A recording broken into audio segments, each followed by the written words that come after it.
Good morning students. Class 10वीं और विषय गणित और प्रश्नावली अपनी 11वीं चल रही है समरूपता। तो इसके अपने 11.1, 11.2 व 11.3 के सारे क्वेश्चन हल कर चुके हैं और 11.4 के क्वेश्चन हल करने हैं।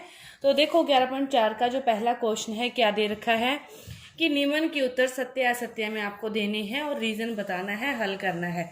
तो देखो पहला क्वेश्चन क्या दे रखा है कि दो समरूप त्रिभुजों की संगत भुजाओं को अनुपात 4:9 है, तो इन त्रिभुजों के क्षेत्रफलों का अनुपात क्या होगा? 4:9 होगा। तो देखो पहले क्वेश्चन को हल करते हैं अपने कि कोई भी दो त्रिभुज हैं जैसे ए बी सी समरूप है त्रिभुज डी ई एफ के। कोई भी दो त्रिभुज हैं वो आपस में क्या है? समरूप हैं।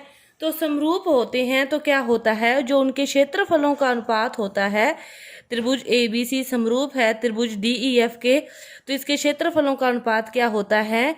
उनकी भुजाओं के वर्गों के अनुपात के बराबर होता है। चाहे ऐसे लिखो, चाहे A B square upon D E square, मतलब उनकी भुजाओं के वर्गों के अनुपात के बराबर होता है। अब देखो उनकी भुजाओं का अनुपात क्या दे रखा है अपने को? 4:9।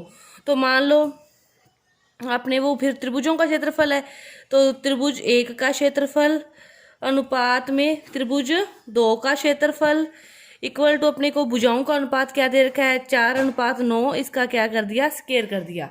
स्क्वायर करेंगे तो 4 को 4 से गुना कर, इसका स्क्वायर का अर्थ होता है उसी संख्या को उसी से गुना करना। तो 4 को 4 से गुना करेंगे तो 16 आएगा और 9 को 9 से गुना करेंगे तो 81 आएगा। तो उनके क्षेत्रफलों का अनुपात क्या आएगा? त्रिभुज के क्षेत्रफलों का अनुपात क्या आ रहा है अपने पास? 16:81। क्या आ रहा है? 16:81। लेकिन इसने क्या दे रखा है? 4:9। तो फिर ये क्या हो गया? असत्य हो गया। जो उसने दिया है वो क्या है? असत्य है। जो उसने दिया है वो असत्य है कि यदि दो त्रिभुज समरूप हैं कोई भी, तो उनके क्षेत्रफलों का अनुपात उनकी भुजाओं के वर्गों के अनुपात के बराबर होता है। भुजाओं के वर्गों के अनुपात के बराबर होता है। ये था आपका पहला क्वेश्चन। इसके बाद देखो दूसरा क्वेश्चन। दूसरा क्वेश्चन उसने क्या दे रखा है कि दो त्रिभुज हैं क्रमशः एबीसी व डीईएफ में, यदि इनके क्षेत्रफलों का अनुपात ये है तो ये त्रिभुज क्या होंगे? सर्वांग सम होंगे। तो देखो दूसरा क्वेश्चन। दूसरे क्वेश्चन में आपको क्या दे रखा है? क्षेत्रफल का अनुपात दे रखा है, भुजाओं के अनुपात, फिर क्षेत्रफल क्या होता है? भुजाओं का क्या होता है? वर्ग होता है। 9:4 किसके बराबर होगा? A B upon D E के स्क्वायर का होगा, वो किसके बराबर होगा? 9/4 के। अपने को भुजा चाहिए, भुजा निकालेंगे तो इनका क्या कर देंगे? वर्गमूल निकाल लेंगे। वर्गमूल 9 का वर्गमूल किया तो 3 आ जाएगा और 4 का वर्गमूल किया तो 2 आ जाएगा।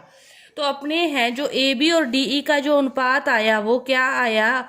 3:2 आया। क्या आया? 3:2 आया। यदि इनका अनुपात 1:1 आता तो फिर ये त्रिभुज क्या होते? सर्वांग सम होते, समानुपाती होती इनकी भुजाएं, तो फिर ये क्या होते? सर्वांग सम होते। तो यह कथन भी क्या है? असत्य है। यह कथन भी असत्य है।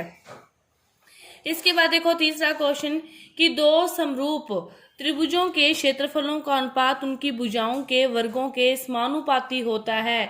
यह भी असत्य है कि दो समरूप त्रिभुजों के क्षेत्रफलों का अनुपात उनकी भुजाओं के वर्गों के समानुपाती नहीं, बराबर होता है। समानुपाती नहीं, बराबर होता है। लेकिन इसने क्या लिखा है? समानुपाती होता है। तो यह भी कथन क्या है? असत्य है। इसके बाद देखो चौथा क्वेश्चन क्या दे रखा है कि ए बी सी और ए एक्स वाई समरूप हैं और उनके क्षेत्रफलों का जो मान है वो समान है।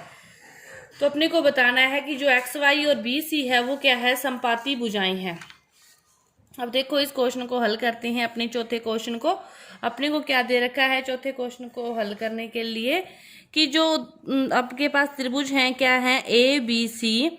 और तो देखो चौथा क्वेश्चन कि इनके जो क्षेत्रफलों का अनुपात है फिर इनकी भुजाओं के बराबर होगा।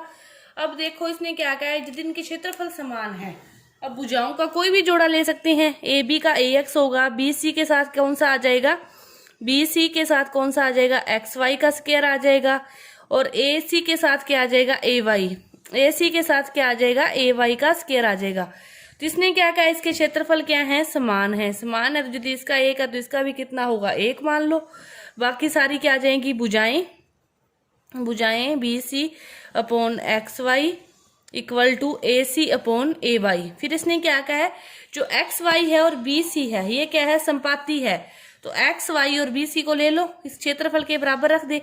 1/1 equal to B C upon X Y, cross multiply करेंगे तो क्या आ जाएगा, B C equal to X Y आ जाएगा।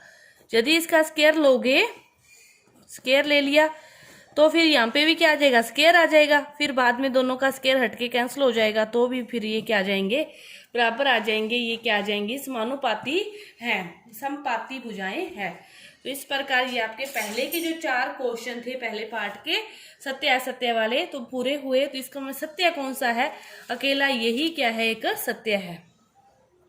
ये क्या है, सत्य है। इस प्रकार हल करके आपको इन क्वेश्चनों के उत्तर देने हैं। इसके बाद देखो दूसरा क्वेश्चन देखो क्या दे रखा है, वही त्रिभुज है ABC और DEF, ABC और त्रिभुज है दूसरा DEF। इन क्वेश्चनों को हल करने के लिए आपको पहले सारा लिखना होगा कि 2 त्रिभुज दे रखे हैं, दिया है कि ये त्रिभुज समरूप है, क्षेत्रफल दे रखा है, ABC का क्षेत्रफल 64 दे रखा है और DE क्रमशः लिखा है ना। इसका अर्थ होता है पहले वाले का क्षेत्र पहले वाला, दूसरे वाले का क्षेत्र दूसरे वाला। 121 और अपने को जो भुजा दे रखी है वो EF दे रखी है 15.4 और अपने से किसका मान पूछा है, BC का मान पूछा है।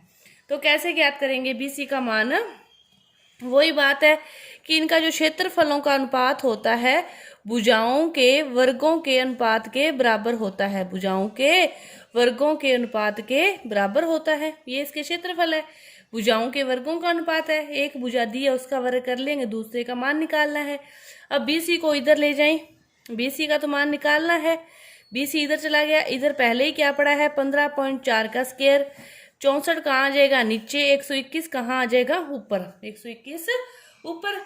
अब देखो अपने को निकालना है, अब देखो अपने को चाहिए BC की वैल्यू, तो स्क्वायर को हटा दिया BC, 15.4 का स्क्वायर है वो भी क्या हो जाएगा, हट जाएगा। 64 किसका स्क्वायर होता है, 8 का, और 121 किसका होता है, 11 का। इस प्रकार अपने इसको हल कर लेंगे। अब देखो 8 से इसको काटना है तो काट दो, 8 एकम 8, यहाँ पे क्या बचेंगे 7 74, पॉइंट का पॉइंट आ जाएगा, 8 9 72, 2 बचे और 20 और 8 दूनी 16, 1.92 को क्या करना है 11 से गुना करना है और आपके पास जो वैल्यू आ जाएगी सेंटीमीटर में वो किसका मान आ जाएगा, BC का मान आ जाएगा। इस प्रकार ये आपका है दूसरा क्वेश्चन पूरा हुआ। इसके बाद जो तीसरा और चौथा क्वेश्चन इसके रहते हैं वो अपने, और उसके आगे के जो क्वेश्चन है वो अपने अगली वीडियो में करेंगे। धन्यवाद।